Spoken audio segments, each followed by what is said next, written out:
A Tale of Two Cities by Charles Dickens. Book the Third, The Track of a Storm. Chapter 6. Triumph. The dread tribunal of 5 judges, public prosecutor, and determined jury sat every day. Their lists went forth every evening, and were read out by the jailers of the various prisons to their prisoners. The standard jailer joke was, "Come out and listen to the evening paper, you inside there. Charles Evrémonde called Darnay." So at last began the evening paper at La Force. When a name was called, its owner stepped apart into a spot reserved for those who were announced as being thus fatally recorded. Charles Evrémonde, called Darnay, had reason to know the usage. He had seen hundreds pass away so. His bloated jailer, who wore spectacles to read with, glanced over them to assure himself that he had taken his place, and went through the list, making a similar short pause at each name. There were 23 names, but only 20 were responded to, for one of the prisoners so summoned had died in jail and been forgotten, and 2 had already been guillotined and forgotten. The list was read in the vaulted chamber where Darnay had seen the associated prisoners on the night of his arrival. Every one of those had perished in the massacre. Every human creature he had since cared for and parted with had died on the scaffold. There were hurried words of farewell and kindness, but the parting was soon over. It was the incident of every day, and the society of La Force were engaged in the preparation of some games of forfeit and a little concert for that evening. They crowded to the grates and shed tears there. But 20 places in the projected entertainments had to be refilled, and the time was at best short to the lock-up hour, when the common rooms and corridors would be delivered over to the great dogs who kept watch there through the night. The prisoners were far from insensible or unfeeling. Their ways arose out of the condition of the time. Similarly, though with a subtle difference, a species of fervour or intoxication, known, without doubt, to have led some persons to brave the guillotine unnecessarily and to die by it, was not mere boastfulness, but a wild infection of the wildly shaken public mind. In seasons of pestilence, some of us will have a secret attraction to the disease, a terrible passing inclination to die of it. And all of us have like wonders hidden in our breasts, only needing circumstances to evoke them. The passage to the conciergerie was short and dark. The night in its vermin-haunted cells was long and cold. Next day 15 prisoners were put to the bar before Charles Darnay's name was called. All the 15 were condemned, and the trials of the whole occupied an hour and a half. Charles Evrémonde, called Darnay, was at length arraigned. His judges sat upon the bench in feathered hats, but the rough red cap and tricoloured cockade was the headdress otherwise prevailing.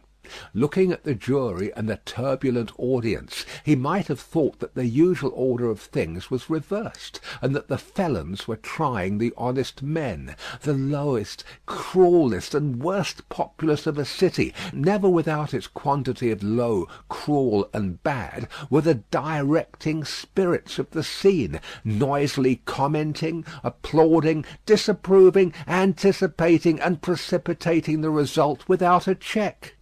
Of the men, the greater part were armed in various ways. Of the women, some wore knives, some daggers, some ate and drank as they looked on, many knitted. Among these last was one, with a spare piece of knitting under her arm as she worked. She was in a front row, by the side of a man whom he had never seen since his arrival at the barrier, but whom he directly remembered as Defarge. He noticed that she once or twice whispered in his ear, and that she seemed to be his wife. But what he most noticed in the 2 figures was, that, although they were posted as close to himself as they could be, they never looked towards him. They seemed to be waiting for something with a dogged determination, and they looked at the jury, but at nothing else. Under the president sat Doctor Manette in his usual quiet dress. As well as the prisoner could see, he and Mr. Lorry were the only men there unconnected with the tribunal who wore their usual clothes and had not assumed the coarse garb of the Carmagnole.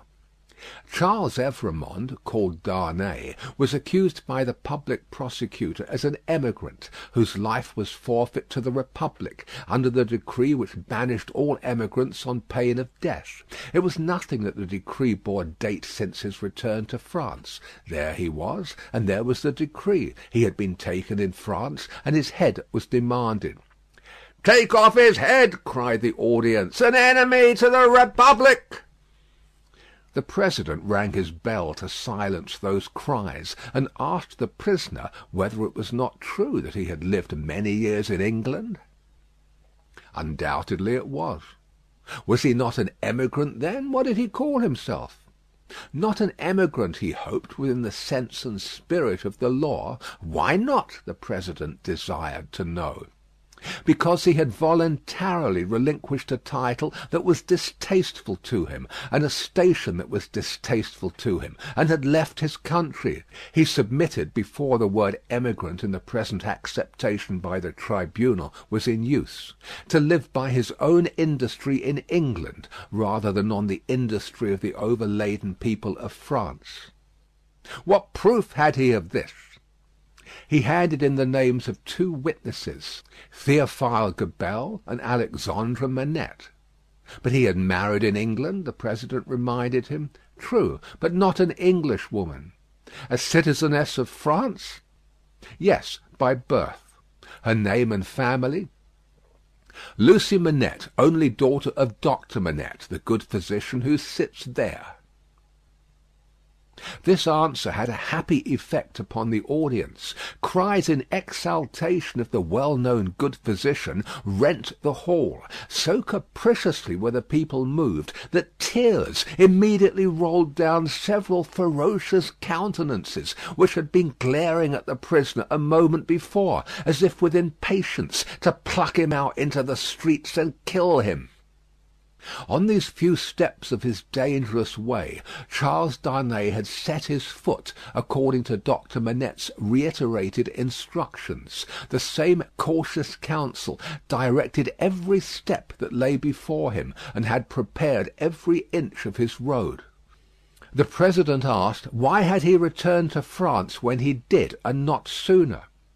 He had not returned sooner, he replied, simply because he had no means of living in France, save those he had resigned, whereas, in England, he lived by giving instruction in the French language and literature. He had returned when he did, on the pressing and written entreaty of a French citizen, who represented that his life was endangered by his absence. He had come back to save a citizen's life, and to bear his testimony at whatever personal hazard to the truth. Was that criminal in the eyes of the Republic? The populace cried enthusiastically, "No!" and the president rang his bell to quiet them, which it did not, for they continued to cry "No!" until they left off of their own will. The president required the name of that citizen. The accused explained that the citizen was his first witness. He also referred with confidence to the citizen's letter, which had been taken from him at the barrier, but which he did not doubt would be found among the papers then before the president. The doctor had taken care that it should be there, had assured him that it would be there, and at this stage of the proceedings it was produced and read. Citizen Gabelle was called to confirm it, and did so. Citizen Gabelle hinted, with infinite delicacy and politeness, that in the pressure of business imposed on the tribunal by the multitude of enemies of the Republic with which it had to deal, He had been slightly overlooked in his prison of the Abbaye; in fact, had rather passed out of the tribunal's patriotic remembrance until 3 days ago, when he had been summoned before it, and had been set at liberty on the jury's declaring themselves satisfied that the accusation against him was answered, as to himself, by the surrender of the citizen Evrémonde, called Darnay. Doctor Manette was next questioned. His high personal popularity and the clearness of his answers made a great impression. But as he proceeded, as he showed that the accused was his first friend on his release from his long imprisonment, that the accused had remained in England, always faithful and devoted to his daughter and himself in their exile, that, so far from being in favour with the aristocrat government there, he had actually been tried for his life by it as the foe of England and friend of the United States. As he brought these circumstances into view with the greatest discretion and with the straightforward force of truth and earnestness, the jury and the populace became one. At last, when he appealed by name to Monsieur Lorry, an English gentleman then and there present, who, like himself, had been a witness on that English trial and could corroborate his account of it, the jury declared that they had heard enough, and that they were ready with their votes if the president were content to receive them. At every vote the jurymen voted aloud and individually. The populace set up a shout of applause. All the voices were in the prisoner's favour, and the president declared him free. Then began one of those extraordinary scenes with which the populace sometimes gratified their fickleness, or their better impulses towards generosity and mercy, or which they regarded as some set-off against their swollen account of cruel rage. No man can decide now to which of these motives such extraordinary scenes were referable. It is probable to a blending of all the three, with the second predominating. No sooner was the acquittal pronounced than tears were shed as freely as blood at another time, and such fraternal embraces were bestowed upon the prisoner by as many of both sexes as could rush at him, that after his long and unwholesome confinement he was in danger of fainting from exhaustion. None the less, because he knew very well that the very same people, carried by another current, would have rushed at him with the very same intensity to rend him to pieces and strew him over the streets. His removal, to make way for other accused persons who were to be tried, rescued him from these caresses for the moment. 5 were to be tried together next, as enemies of the Republic, forasmuch as they had not assisted it by word or deed. So quick was the tribunal to compensate itself and the nation for a chance lost, that these 5 came down to him before he left the place, condemned to die within 24 hours. The first of them told him so, with the customary prison sign of death, a raised finger, and they all added in words, "Long live the Republic." The 5 had had, it is true, no audience to lengthen their proceedings, for when he and Doctor Manette emerged from the gate, there was a great crowd about it, in which there seemed to be every face he had seen in court, except 2, for which he looked in vain. On his coming out, the concourse made at him anew, weeping, embracing, and shouting, all by turns and all together, until the very tide of the river on the bank of which the mad scene was acted seemed to run mad like the people on the shore. They put him into a great chair they had among them, and which they had taken either out of the court itself or one of its rooms or passages. Over the chair they had thrown a red flag, and to the back of it they had bound a pike with a red cap on its top. In this car of triumph not even the doctor's entreaties could prevent his being carried to his home on men's shoulders, with a confused sea of red caps heaving about him, and casting up to sight from the stormy deep such wrecks of faces that he more than once misdoubted his mind being in confusion, and that he was in the tumbril on his way to the guillotine. In wild, dreamlike procession, embracing whom they met and pointing him out, they carried him on, reddening the snowy streets with the prevailing republican colour, in winding and tramping through them, as they had reddened them below the snow with a deeper dye. They carried him thus into the courtyard of the building where he lived. Her father had gone on before to prepare her, and when her husband stood upon his feet, she dropped insensible in his arms. As he held her to his heart, and turned her beautiful head between his face and the brawling crowd, so that his tears and her lips might come together unseen, a few of the people fell to dancing. Instantly all the rest fell to dancing, and the courtyard overflowed with a carmagnole. Then they elevated into the vacant chair a young woman from the crowd, to be carried as the goddess of liberty, and then, swelling and overflowing out into the adjacent streets, and along the river's bank, and over the bridge, the carmagnole absorbed them every one, and whirled them away.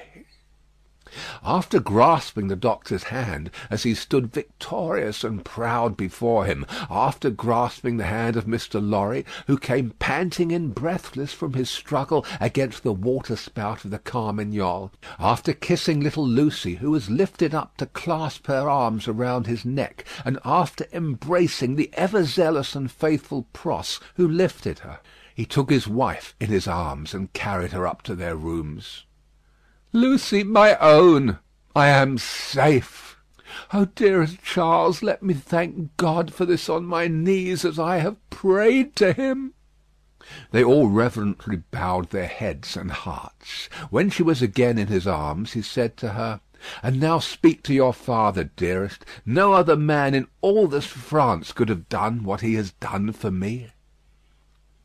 She laid her head upon her father's breast, as she had laid his poor head on her own breast long, long ago. He was happy in the return he had made her. He was recompensed for his suffering. He was proud of his strength. "You must not be weak, my darling," he remonstrated. "Don't tremble so. I have saved him." End of Book 3, Chapter 6.